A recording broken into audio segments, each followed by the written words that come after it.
En las afueras de Tijuana, México, el 23 de enero de 2009, un descubrimiento macabro sacudió a una ciudad ya acostumbrada a la violencia. Un terreno baldío conocido como La Gallera escondía un secreto aterrador.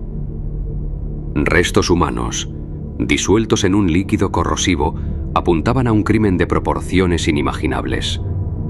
¿Quiénes eran las víctimas? ¿Y quién era el responsable de este horror?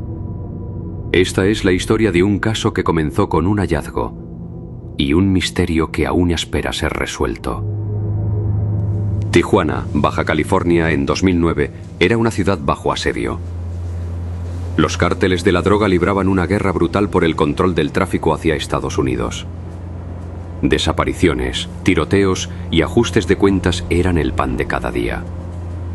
Pero lo que se descubrió en un terreno en el ejido Maclovio Rojas, conocido como La Gallera, llevaría el horror a un nuevo nivel. El 23 de enero de 2009, un operativo conjunto entre la Policía Estatal y el Ejército Mexicano, basado en un informe anónimo, llegó a un terreno aislado en las afueras de Tijuana. Lo que encontraron fue escalofriante. Tambos de 200 litros llenos de un líquido viscoso y un olor nauseabundo. Dentro, fragmentos óseos y restos humanos parcialmente disueltos. Los forenses estimaron que los restos podían pertenecer a decenas, quizá cientos de personas.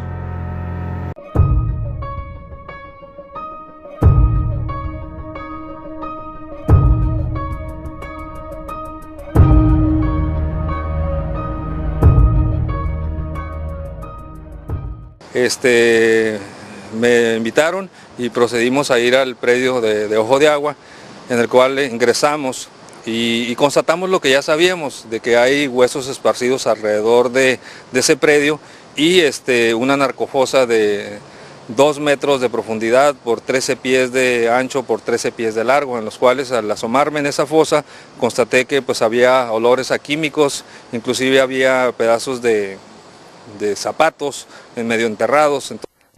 Los investigadores se enfrentaban a un enigma. No había cuerpos identificables, solo fragmentos. La sustancia en los tambos fue analizada. Una mezcla de agua y sosa cáustica, un método brutal para disolver tejido humano. Pero, ¿quiénes eran las víctimas? ¿Y quién estaba detrás de este acto? La policía sabía que el caso estaba ligado al narcotráfico, pero las respuestas no serían fáciles de encontrar. Tijuana en 2009 estaba dominada por el Cártel de Tijuana, liderado por los hermanos Arellano Félix, aunque su poder se veía desafiado por una facción disidente encabezada por Teodoro García Cimental, alias El Teo. Las desapariciones eran comunes, pero los restos en La Gallera sugerían un nivel de organización criminal nunca antes visto. La policía comenzó a investigar, buscando pistas sobre quién podría estar detrás de este método tan cruel. Los primeros sospechosos surgieron rápidamente. Uno de ellos era Jesús Rubio, un conocido sicario del Cártel de Tijuana.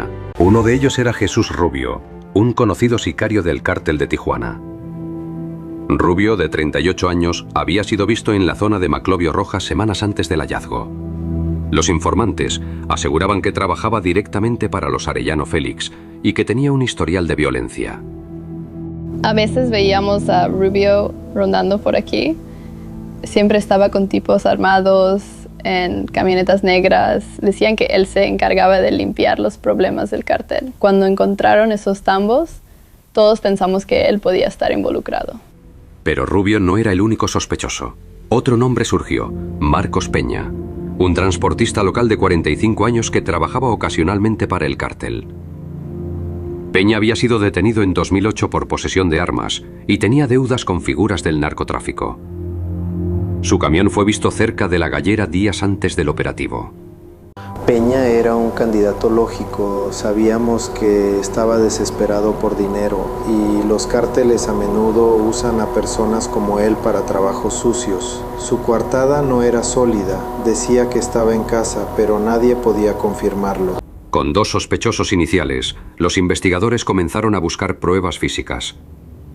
En La Gallera encontraron huellas de neumáticos que coincidían con una camioneta común en Tijuana, pero no era suficiente para señalar a alguien. Los tambos no tenían huellas dactilares claras y los restos óseos eran demasiado pequeños para identificar a las víctimas de inmediato. Sin embargo, un detalle llamó la atención: una factura encontrada cerca del terreno de una ferretería local por la compra de sosa cáustica el 15 de enero de 2009. La factura era una pista crucial. La sosa cáustica no es algo que compras todos los días en esas cantidades. Sabíamos que alguien la había usado para disolver los cuerpos, pero ¿quién? La factura no tenía nombre, solo una fecha y un lugar. Era un hilo del que tirar. Mientras los forenses trabajaban contrarreloj para analizar los restos, la ciudad de Tijuana vivía con miedo. Las familias de cientos de desaparecidos comenzaron a exigir respuestas. ¿Estaban sus seres queridos entre los restos de la gallera? Y lo más importante, ¿quién era capaz de cometer un acto tan inhumano? La policía decidió rastrear la factura de la ferretería esperando que las cámaras de seguridad revelaran algo. Pero lo que no sabían era que el verdadero horror apenas comenzaba a desentrañarse. En enero de 2009, la ciudad de Tijuana, México, estaba en shock tras un hallazgo perturbador en un terreno conocido como La Gallera. La evidencia encontrada en tambos metálicos sugería un crimen masivo relacionado con el narcotráfico. Sin víctimas identificadas ni un culpable claro, los investigadores enfrentaban un desafío monumental. Pero una factura olvidada y las cámaras de una ferretería local estaban a punto de cambiar el rumbo de la investigación. En este capítulo, las pistas comienzan a alinearse, pero el misterio se profundiza. La Gallera, un terreno baldío en el ejido Maclovio Rojas, se convirtió en el epicentro de la investigación. La policía y el ejército mexicano, alertados por un informante anónimo el 23 de enero de 2009, habían encontrado tambos que contenían evidencia de desapariciones. Sin identidades confirmadas, los forenses trabajaban contrarreloj para analizar el material, mientras los detectives buscaban pistas sobre quién estaba detrás de este acto. El terreno era un caos, tambos oxidados, tierra removida, basura por todos lados. No teníamos nombres ni rostros, solo fragmentos de evidencia. Sabíamos que estábamos ante algo grande, pero necesitábamos algo más concreto para avanzar. Entre los objetos hallados en La Gallera, una pista destacó. Una factura de una ferretería local fechada el 15 de enero de 2009 por la compra de un producto químico usado en trabajos industriales. Los investigadores rastrearon la factura hasta una ferretería en el centro de Tijuana, un lugar frecuentado por trabajadores y pequeños comerciantes. Las cámaras de seguridad de la tienda ofrecían una oportunidad crucial. La factura nos dio esperanza. Si podíamos identificar quién compró ese producto, tendríamos un sospechoso. Las cámaras de la ferretería no eran de gran calidad, pero grababan todo. Revisar esas cintas fue nuestra prioridad. Las cintas mostraron a un hombre de estatura media, con gorra, comprando el producto el 15 de enero. La imagen era granulada, pero suficiente para que los investigadores comenzaran a hacer preguntas. ¿Era este el responsable? La policía amplió su lista de sospechosos, revisando los ya identificados. Jesús Rubio, un supuesto sicario del cártel de Tijuana, y Marcos Peña, un transportista con deudas al narco. Jesús Rubio, de 38 años, seguía siendo un sospechoso clave. Los informantes aseguraban que trabajaba para los hermanos Arellano Félix, líderes del cártel de Tijuana. Rubio había sido visto en la zona de La Gallera semanas antes y su historial de actividades sospechosas lo mantenía en el radar. Rubio no era de hablar mucho, pero todos sabían que resolvía problemas para el cártel. Si alguien desaparecía, su nombre siempre salía a relucir. Lo vi cerca de La Gallera una vez, cargando algo pesado en su camioneta. Pero los investigadores no podían descartar a Marcos Peña, el transportista de 45 años. Peña, detenido en 2008 por posesión de armas, tenía conexiones con el cártel y una coartada débil para el 15 de enero. Su camioneta, una Ford negra, coincidía con las huellas de neumáticos encontradas en La Gallera. Marcos siempre estaba yendo y viniendo con su camioneta. A veces llegaba tarde con el vehículo lleno de cosas tapadas con lonas. Nunca pregunté, pero después de lo de La Gallera, todos empezamos a sospechar. Mientras la policía interrogaba a Rubio y Peña, las familias de los desaparecidos en Tijuana exigían respuestas. En 2009, cientos de personas habían sido reportadas como desaparecidas en la ciudad, muchas vinculadas al conflicto entre el cártel de Tijuana y la facción de Teodoro García Semental, el Teo. Los investigadores comenzaron a sospechar que La Gallera era más que un simple escondite. Podía ser el centro de una operación más grande. Cada día recibíamos más reportes de desapariciones, padres, hermanos, hijos, todos se desvanecían sin dejar rastro. Cuando supimos de La Gallera tuvimos esperanza de encontrar respuestas, pero también miedo de lo que podríamos descubrir. En el laboratorio, los forenses trabajaban para identificar el material encontrado en los tambos. Aunque el proceso era lento, lograron extraer pequeños fragmentos que sugerían múltiples víctimas. Pero sin nombres ni registros claros, la tarea era como buscar una aguja en un pajar. Entonces, un nuevo descubrimiento cambió todo.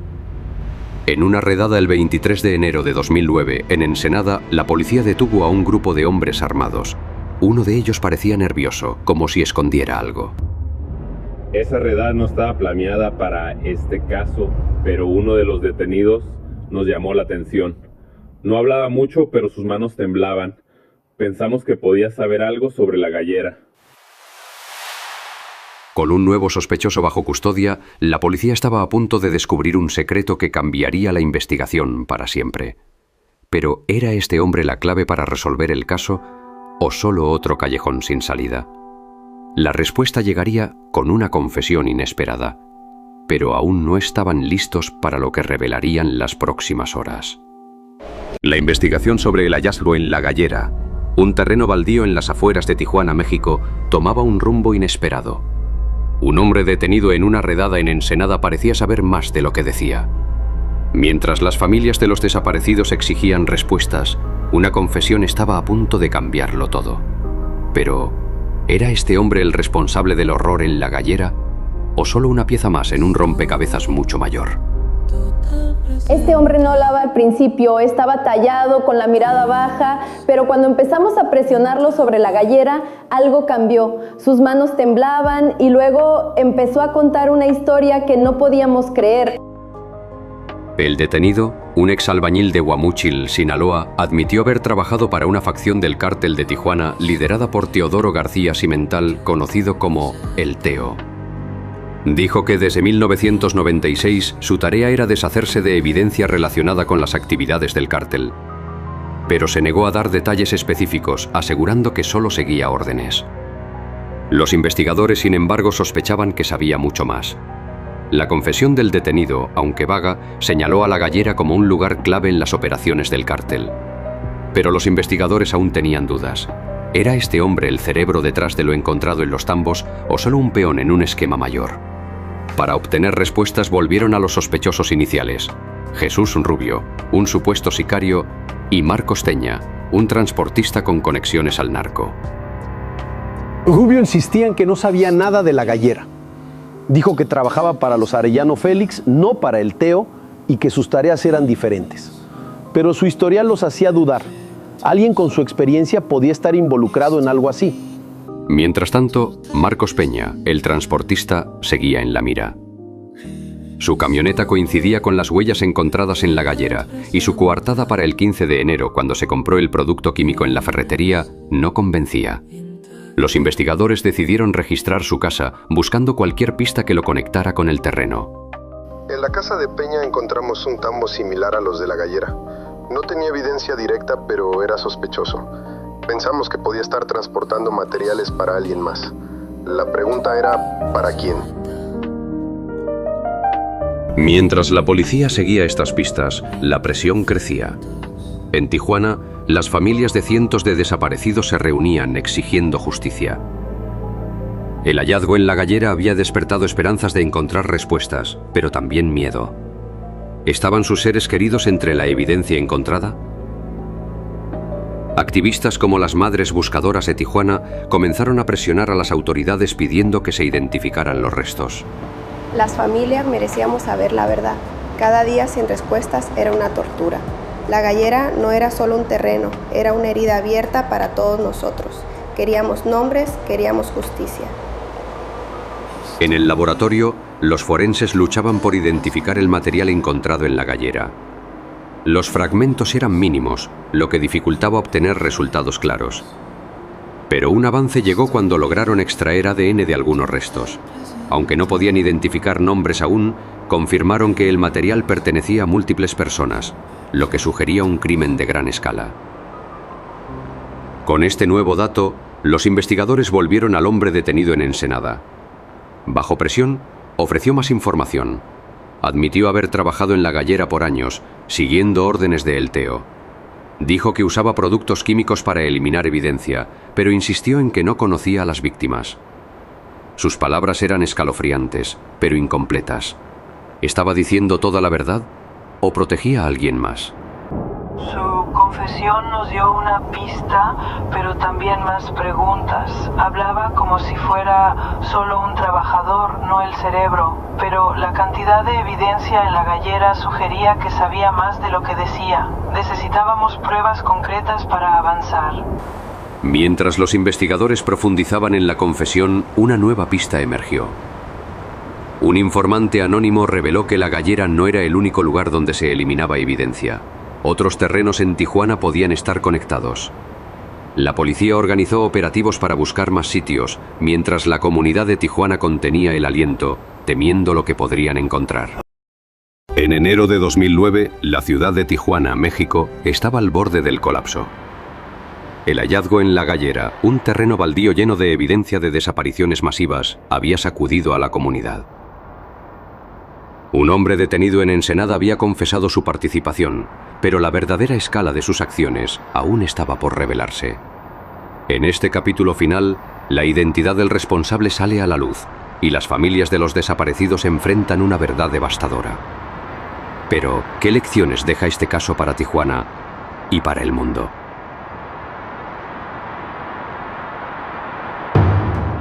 El 23 de enero de 2009, la policía mexicana detuvo a un hombre en Ensenada que cambiaría el rumbo de la investigación. Su nombre era Santiago Meza López, un exalbañil de 45 años nacido en Guamúchil, Sinaloa. Durante los interrogatorios, Meza López confesó haber trabajado para el cártel de Tijuana, bajo las órdenes de Teodoro García Cimental, alias El Teo. Su tarea: eliminar evidencia de las actividades del cártel, usando métodos que aseguraban que no quedaran rastros. Cuando Meza López empezó a hablar, fue como abrir una puerta a un mundo que no queríamos ver. Dijo que llevaba años trabajando en la gallera, siguiendo órdenes. No mostraba remordimiento, solo hablaba como si fuera un trabajo más. Pero lo que confesó era mucho más grande de lo que imaginábamos. Meza López admitió haber manejado evidencia de cientos de desapariciones desde 1996, trabajando para el cártel de Tijuana y luego para la facción de El Teo. Dijo que usaba productos químicos industriales para eliminar rastros, un proceso que aprendió de sus superiores, Efraín Pérez y Jorge Aureliano Félix, alias El Macumba. Los investigadores estimaron que los restos en la gallera podían estar ligados a entre 300 y miles de víctimas, aunque identificarlas era casi imposible debido al método utilizado. Cuando supimos lo que Meza López había hecho, fue como perder la esperanza. ¿Cómo encuentras a tus seres queridos si no queda nada? Las familias seguimos buscando, pero la verdad nos rompió el corazón. Queríamos justicia, pero también respuestas. La confesión de Meza López descartó a los otros sospechosos, Jesús Rubio y Marcos Peña. Rubio, un supuesto sicario, tenía una coartada sólida y Peña, el transportista, solo estaba vinculado al cártel por deudas menores. La policía confirmó que Meza López actuaba bajo órdenes directas de El Teo, quien lideraba una facción violenta del cártel. Pero la pregunta seguía: ¿por qué Meza López, un hombre común, se involucró en algo tan grave? Meza López contó que entró al cártel tras un incidente personal en los años 90. Desesperado por mantener a su familia, aceptó un trabajo que parecía simple, pero que lo llevó a un camino sin retorno. En su confesión dijo que ganaba $600 a la semana por su labor, una suma que lo ató al cártel por más de una década. Pero su historia no generó compasión, solo horror. En 2015, Meza López fue sentenciado a 10 años de prisión por inhumación clandestina, pero su caso no terminó ahí. En 2024, un tribunal federal en México lo condenó a 30 años y 8 meses adicionales por secuestro y delincuencia organizada. Desde su celda en el Centro Federal de Readaptación Social número 1 en Almoloya de Juárez, Meza López sigue siendo una figura que simboliza el alcance del narcotráfico en Tijuana. Pero su sentencia no cerró las heridas de las familias. Meza López nos dio respuestas, pero no justicia completa. Las familias querían saber quiénes eran las víctimas, pero eso era casi imposible. Su confesión mostró cómo el cartel usaba a personas comunes para sus crímenes y eso es algo que no olvidaremos. El caso de la Gallera dejó a Tijuana marcada para siempre. Los terrenos baldíos, una vez ignorados, se convirtieron en símbolos de pérdida. Las familias siguen buscando a sus seres queridos y los activistas, como las madres buscadoras, no han dejado de exigir verdad. Pero el caso también dejó lecciones profundas sobre el poder del crimen organizado y la fragilidad de las comunidades frente a él. En otra información, en Tijuana, Baja California, fue encontrado un predio en donde Santiago Meza López, alias El Pozolero, dejaba los restos de las víctimas que deshacían ácido. Peritos de la PGR realizaron excavaciones en el predio donde Santiago Meza López, El Pozolero, dijo haber desintegrado en ácido a más de 300 personas. Lo anterior fue corroborado por Fernando Osegueda, quien hace un par de semanas ingresó al predio por invitación de un grupo de periodistas extranjeros que accedieron al inmueble. Ellos querían hacer un reportaje sobre la desaparición de mi hijo Fernando Osegueda Ruelas, desaparecido el 10 de febrero del 2007.